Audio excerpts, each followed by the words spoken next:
Respected teacher and my dear senior and junior of Pabil Himal Academy. I am Sarmila Magar from class 6. Today I am standing in front of you with one dream to become the school captain of Pabil Himal Academy and serve all of you. Pabil Himal Academy is our second home. I want to make this home cleaner, happier and prouder for every student.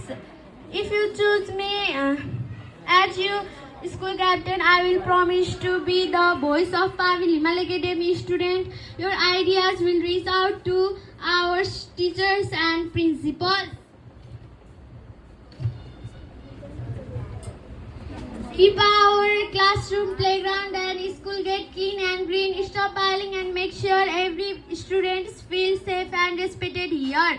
Organize more sport, quiz, dance and art competition for all classes. Help new students feel welcome in Pabil Himal Academy family.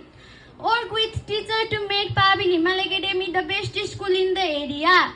I don't just want the badge, I want the responsibility to serve Pabil Himal Academy. My friends, let's build our school together. At last, I am not here just to ask for your vote. I am here to ask for your trust.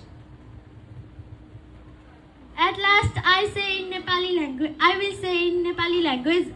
Student captain भनेको केवल नामको होइन, यो जिम्मेवारी हो. Captain भएपछि आफूले नियम मान्नु पर्छ र अरूलाई पनि नियम मान्न लगाउनु पर्छ. इमानदार, मेहनती र सहयोगी भएर सबै साथीको माया जित्नु पर्छ. असल क्याप्टेन नै भोलिको असल लिडर बन्छ. त्यसैले मैले पाएको जिम्मेवारी इमानदारपूर्वक निभाउने छु र मेरो स्कुलको नाम उज्जवल बनाउने छु.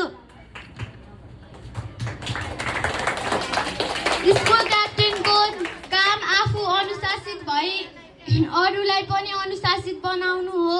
आफू उदाहरण बनेर सबैको माया र विश्वास जित्नुपर्छ. जिम्मेवारीलाई इमानदार साथ निभाएर स्कुलको गौरव बढाउनु नै साँचो क्याप्टेनको धर्म हो. म शर्मिला मलाई एकपटक सेवा गर्ने मौका दिनुहोस्. तपाईको एउटा भोट मेरो जिम्मेवारी बन्नेछ.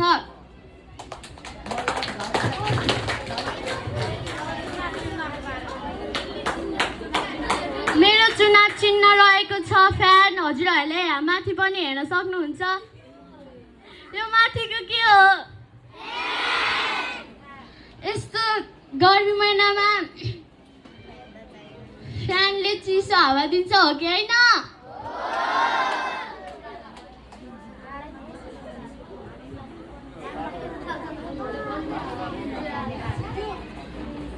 हजुरहरूले चाहिँ फ्यानमा भोट हालेर साथ दिनु होला.